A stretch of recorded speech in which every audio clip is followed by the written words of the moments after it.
It's comedy time! Welcome to Timeless Radio Waves. We hope you enjoy the show.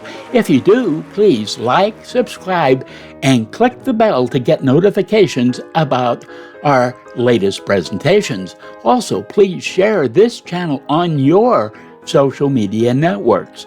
Remember to visit timelessradiowaves.com for details about our presentations. Now it's time for our mildly funny bonus jokes and then our Timeless Radio comedy presentation. On with the show. So the general walks in on the corporal who is eating an apple pie. The corporal freezes, fork halfway to his mouth. The general just stares at him and says, "Corporal, what are you doing?" The corporal says, "Carb loading for battle, sir." The general raises an eyebrow and says, "I didn't know eating pie was part of our training regimen." The corporal, without missing a beat, goes, "It's strategic, sir. You know, for morale." The general doesn't look convinced. Finally, the general leans in and says, "Next time, bring 2 forks. If you're gonna eat on duty, at least share with your superior." The corporal says, "Yes, sir. Want ice cream with that?" And now, ladies and gentlemen, our featured comedy presentation. Maxwell House Coffee Time, starring George Burns and Gracie Allen.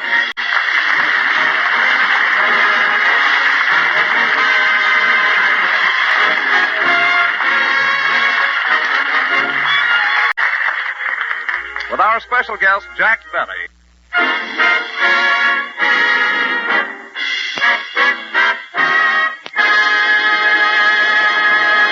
Well, today we find the Burnses sitting in a booth in the Brown Derby restaurant. It seems their old friend, Jack Benny, has invited them to lunch, and they're waiting for him to arrive.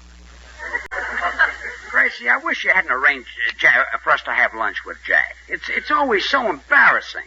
What do you mean? Those lousy tips he leaves. He's been eating here 5 years, and he's yet to tip more than $1. Well, $1 isn't a bad tip. That's for the 5 years.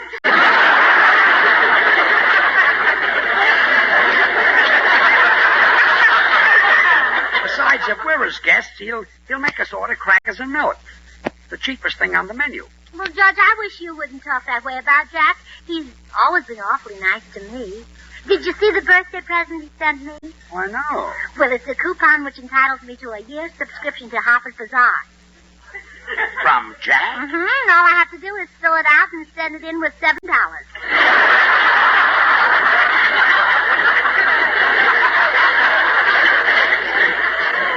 Harper's Bazaar is $6.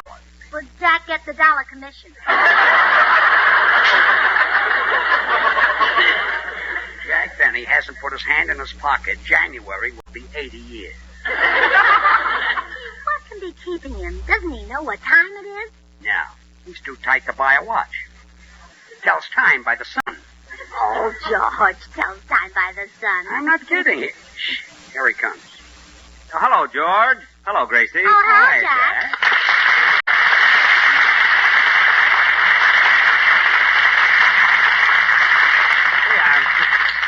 I'm sorry I'm late, kids. These cloudy days throw me.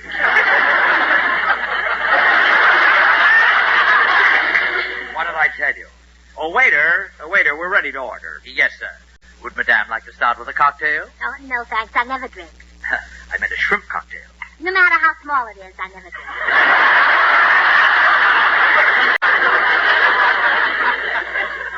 Mrs. Burns will have a steak, and I'll have a broiled lobster. Steak and broiled lobster? Well, they're both very good here, but as long as you're in the Brown Derby, you really should order the specialty of the house. You see, crackers and milk. Oh, I've changed my mind. I won't have a steak. Good. I'll have lamb chops. Well, the crackers are very crisp here. They put the crumbs in a sack so you can take them home.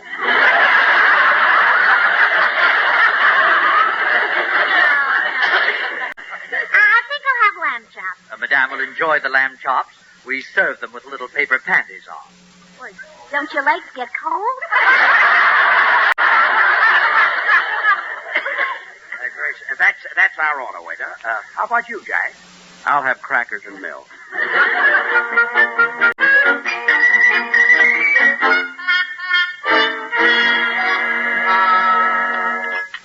That was a delicious meal, Gracie. Where did Jack go?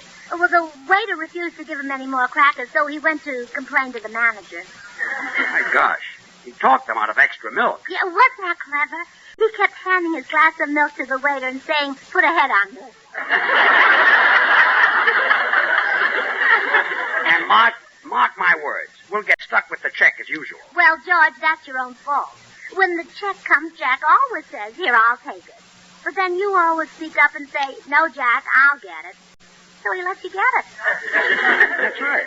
He knows I'll say that. Well, sure. Well, today when he says, here, I'll take it, I'll just keep my big mouth shut. How do you like this place? They refuse to give me extra crackers. Just wait till they ask me to put more bluing in their tablecloths. I'll show them, you know. Excuse me, gentlemen. Here's your check. That'll be $10.30. Here, I'll take it.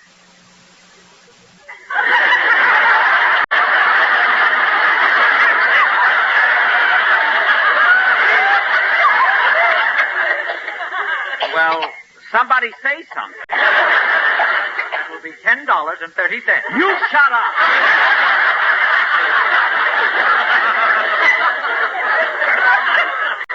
Look, George, if you want the check, I won't fight you. I don't want the check. In that case, we'll fight. Jack, you're the stingiest man who ever lived. Oh, is that so? Yes, that's so. Well, don't act so proud. You're not the first one who ever said that. Now, please, don't get into a fight. There's no point to it. No point to it? You're the only two men in the world who couldn't hurt each other. Well, I'm not paying this check. After all, Jack, you invited us to lunch. Sure, I make a nice gesture. This is the thanks I get. Well, George, let's not make a scene. Go ahead and pay the check. All right, but I just want to say this. Jack, if you let me pay this check, you're a low, miserable, tight-fisted, conniving miser. You're a disgrace to our profession, and I'll never speak to you again as long as I live. Well.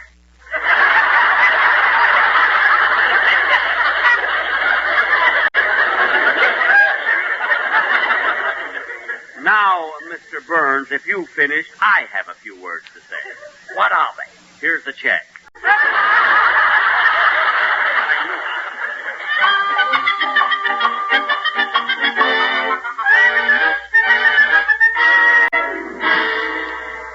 right, George, we're home now. Calm down and forget about Jack Benny. I can't forget about it. How a man can go through life letting someone else pay his way, I'll never know. Well, now, don't let it make you so nervous. My goodness. When you paid that check, you were so upset you could hardly get my purse open. You know, Gracie, Jack didn't used to be this way.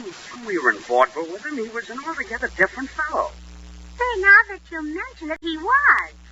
What people used to call him Generous Jack the Plunger. Yes, in those days, he spent money like water. I wonder what slowed him down to such a drift. I don't know. Maybe it was the disappointment of you marrying me instead of him. He was pretty sweet on you in those days. Well, I liked him, too. You know, Jack was awfully good looking. Yeah. Of course, that was a long time ago. Now he has to use makeup.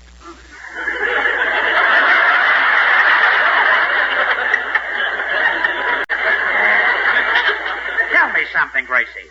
Jack Benny was a big star, young, good-looking, talented, loaded with money, and a big spender. I was just a struggling young song and dance man. Why did you marry me instead of Jack? Oh, George, you don't have to ask that, do you? No, I guess I don't. Well, good, because I haven't got an answer. Oh, fine. You know, I can't get over the change in Jack. When he was courting me, he was the most generous man in the world. He certainly was. Remember the night you both proposed to me? Sure. We got into an argument, and I hit Jack over the head with his violin. See? I'll never forget that night. That was 16 years ago, but it seems like yesterday. I remember Jack arrived at my house first.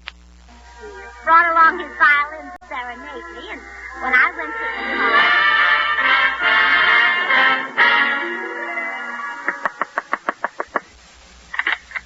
Hi, Gracie. Why, generous Jack.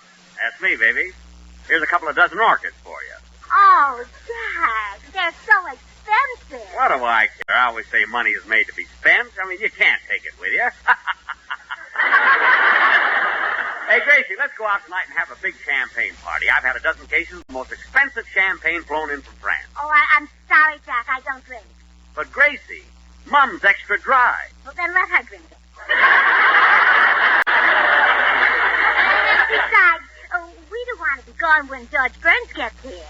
George Burns? Mm-hmm. Will he be here tonight? Mm-hmm. I thought he was playing Altoona. Well, he was, but he got into an argument with the manager. He said he'd never play that theater again as long as he lived. What'd the manager say? That was the manager talking.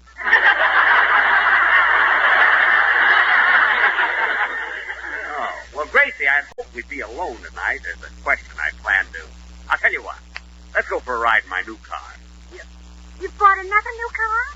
What happened to your stuffed bear cat? The man in the filling station admired it, so I gave it to him.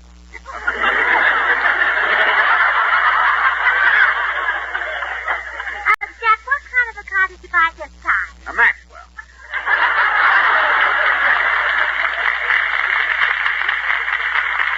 But I probably won't keep it long either. Well, Jack, I can't be gone when George gets here. He's in love with me. Yeah, so am I, Gracie.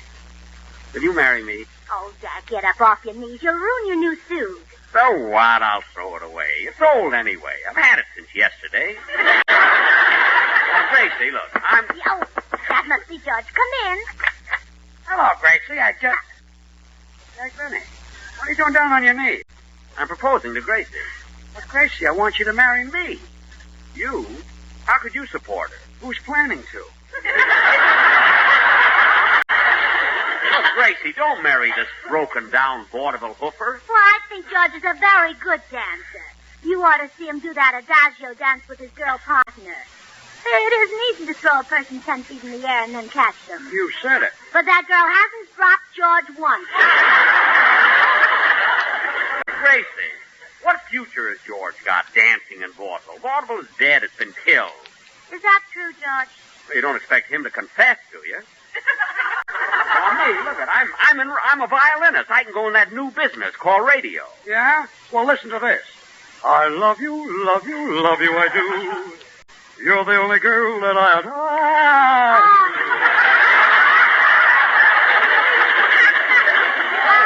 Oh, Jack. When George sings, doesn't it just send you? Yeah, but not far enough. Now, if you want to hear some real music, listen to this.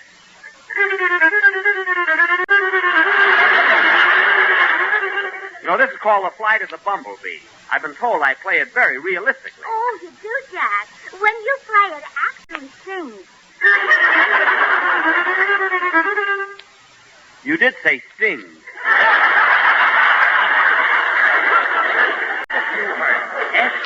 S-T-I-N-K. Oh, yeah? Oh, yeah. Well, here's my violin. Let's see what you can do with it. Okay. Here's what I can do with it. Oh.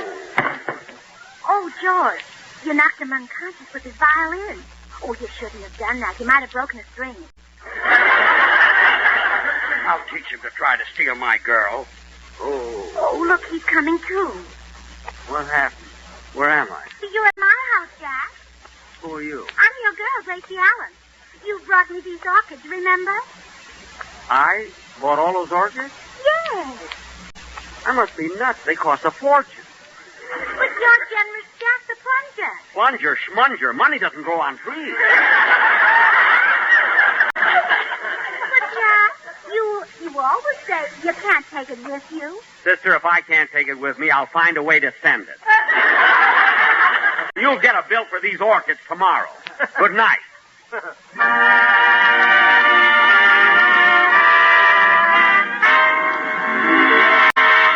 It all comes back to me now, Gracie. From that night on, Jack Benny was a tightwad. Yeah, it was that blow in the head that did it. George, do you realize what this means? It's our fault that Jack is stingy. Yeah, I guess you're right. Well, then it's up to us to change him back. Yeah, I've got it. Hit him over the head with his violin again. Yeah, that might do it. But I can't do that again. Why not? Well, we were young guys then. I can't hit a man with gray hair. We'll take it off.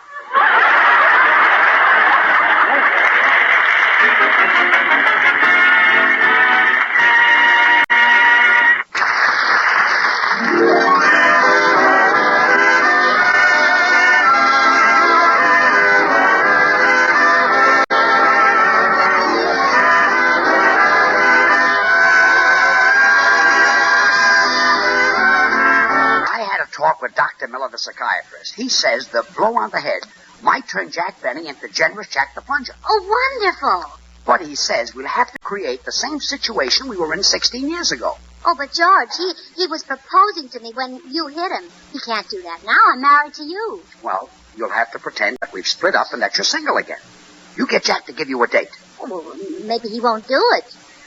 I'm not as young and pretty as I used to be. Oh, Gracie. Huh?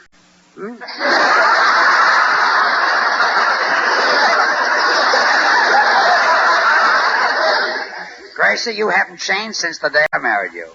You're young, lovely, sweet, desirable. Oh, thank you, George. You haven't changed either. I haven't? No, you felt the same way about me then. Yeah, well, run along and see Jack.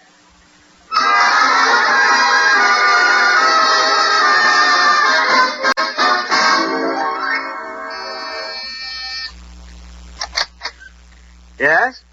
Oh, hello, Gracie. Hello, Jack. I suppose you came over to apologize for George's behavior at lunch yesterday. Well, no. Why should I care what my ex-husband does? Ex-husband? Oh, didn't you know? It was in all the columns. Well, I haven't been getting the paper lately. The Colemans have it brought right into their house now.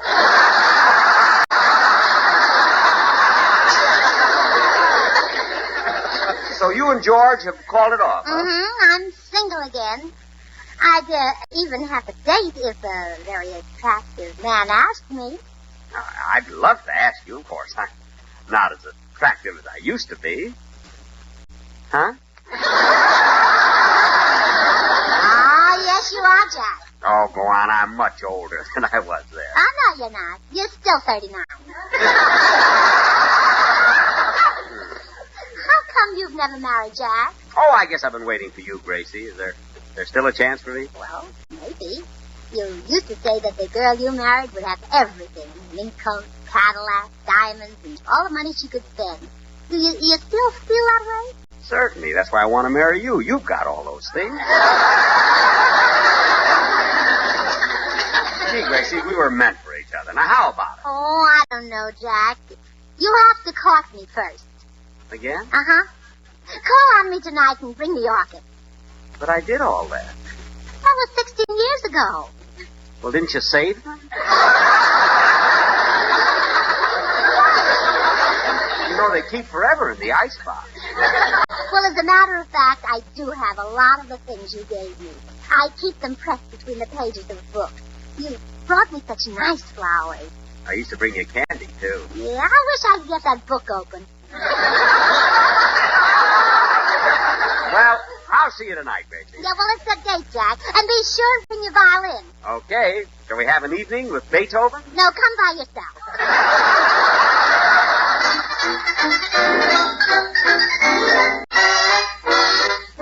Oh, it worked, George. Jack Benny will come courting me tonight, just like he did 16 years ago. That's great. Now, we want to duplicate that night exactly, so you arrive after Jack has been here for a while. Just a minute. I like the idea of leaving you alone with that old gray wolf. Might try to kiss you. Oh, George, relax. He's bringing his violin. So what? So by the time he carries that over, he'll be all tired.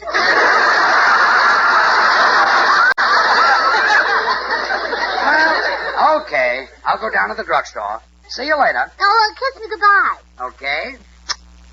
George, have you been carrying violins? No, just the rosin. I'll see you.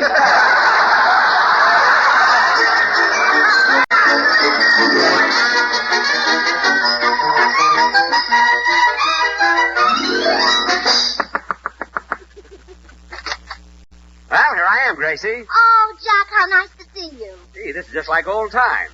Do you still like flowers? Love 'em. Well, here you are, baby. Here's enough flowers to fill this room. Oh, how nice, a package of seeds.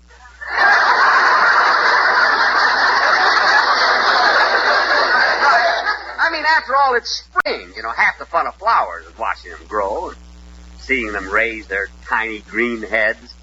Which reminds me, George won't be around tonight.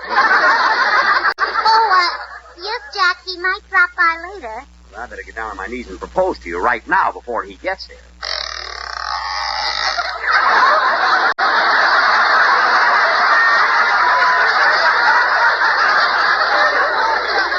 Darn it, I'm too late. I heard a door open. That was your knee. Come in. Hello, Gracie. Oh, Jack Benny. What are you doing down on your knees? Never mind, just help me up. Jack was about to propose to me, George. Well, Gracie, I want you to marry me. You married her once. Give somebody else a chance. Well, George, if you're proposing, get down on your knees like Jack. Okay. Oh, isn't this thrilling? Two fiery lovers bidding for my hand.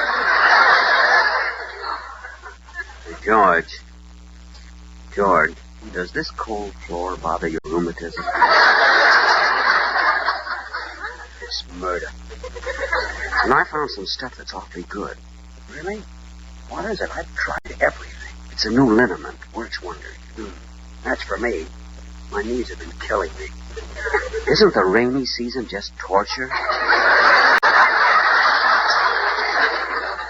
Awful. I must get that liniment. I'll let you try some of mine.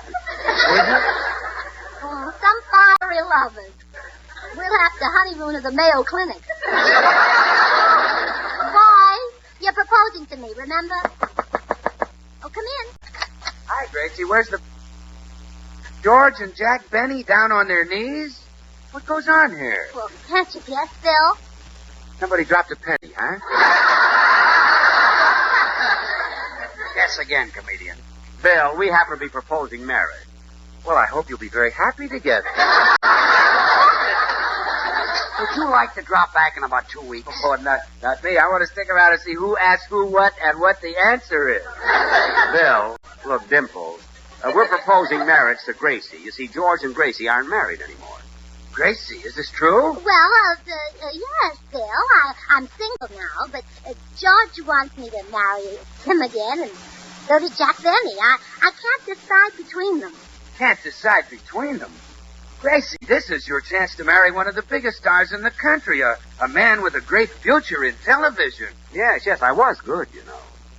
Not only a great talent, but loaded with personality, charm, good looks. Blue eyes, don't be a fellow.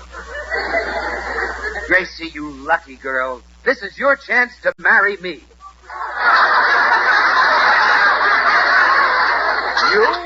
Scram, Bill, you're lousing up everything. Pay no attention to him, Gracie. I'm asking you to be the mother of my children. How many have you got?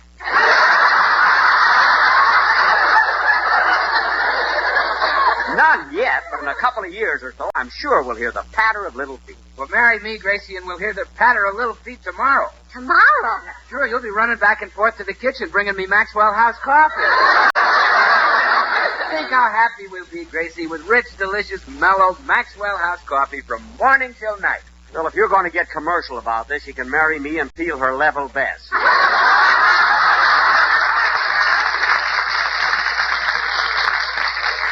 How about it, Gracie? How about it? Will you marry me? No, she's going to marry me. But, Gracie, George has no future. I mean, radio's passé. I'll be a sensation in that new business, television. Well, so will George. In fact, I've heard lots of people say that television would collapse without him. They said it would collapse without George? That's right. They said that George single-handed is holding up television. Yeah, I wonder how they meant that. Look, I know how to settle this, Gracie. I'll serenade. George, hand me my Stradivarius. This violin is a Stradivarius? Certainly. I got it from Sam Stradivarius, the pawnbroker. Oh, Sam. Now, let me have it. Well, you heard him, George. Let him have it. I'll be glad to. Oh. Well, it happened just like it did 16 years ago. Better. This time I hit him before he played.